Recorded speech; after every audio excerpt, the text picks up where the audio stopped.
Isang isda lang ba ang mahuhuli namin ngayong araw o uuwi kaming walang dala? Samahan ninyo kami sa isa na namang river adventure kung saan susubukan naming maghanap ng pagkain mula sa biyaya ng ilog at magluto mismo sa gitna ng kalikasan.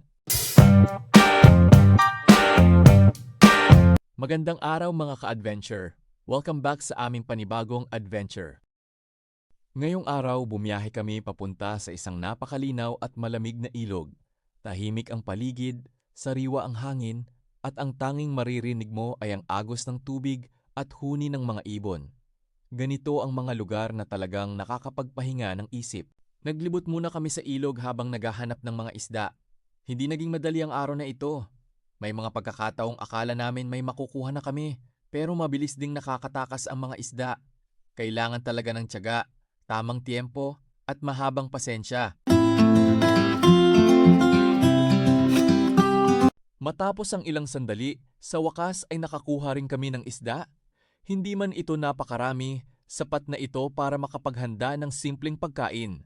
Sa adventure na tulad nito, hindi dami ng huli ang mahalaga. Ang saya ng karanasan at ang oras na magkasama ang tunay na mahalaga. Habang inihahanda namin ang lulutuin, mas lalo naming na-appreciate ang kagandahan ng kalikasan. Walang ingay ng syudad, walang stress, tanging ilog, bundok at sariwang hangin ang kasama namin.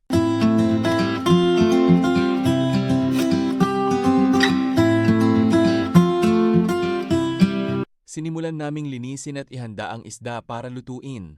Ang simpleng pagkain ay mas sumasarap kapag pinaghirapan at pinagsasaluhan.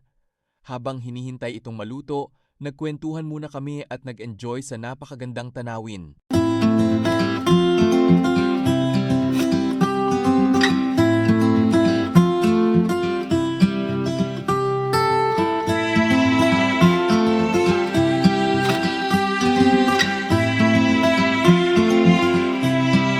Nang maluto na ang aming pagkain, sabay-sabay kaming kumain sa tabing ilog.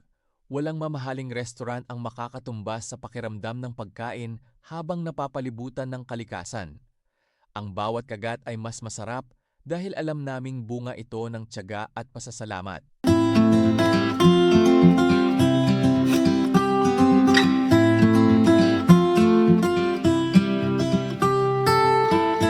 Habang kumakain, naisip namin kung gaano kahalaga ang pangangalaga sa ating mga ilog.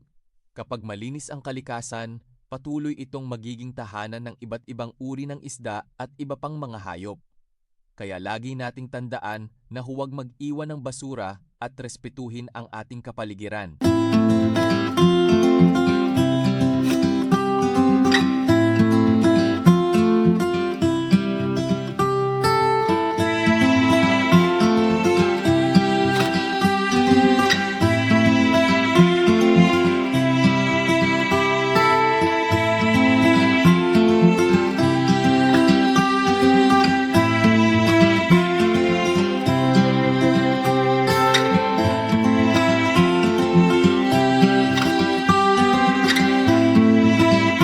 Kung nagustuhan ninyo ang adventure na ito, huwag kalimutang i-like ang video, mag-subscribe sa channel, at i-click ang notification bell para hindi ninyo ma-miss ang mga susunod pa naming river adventures, hiking, camping, at province life.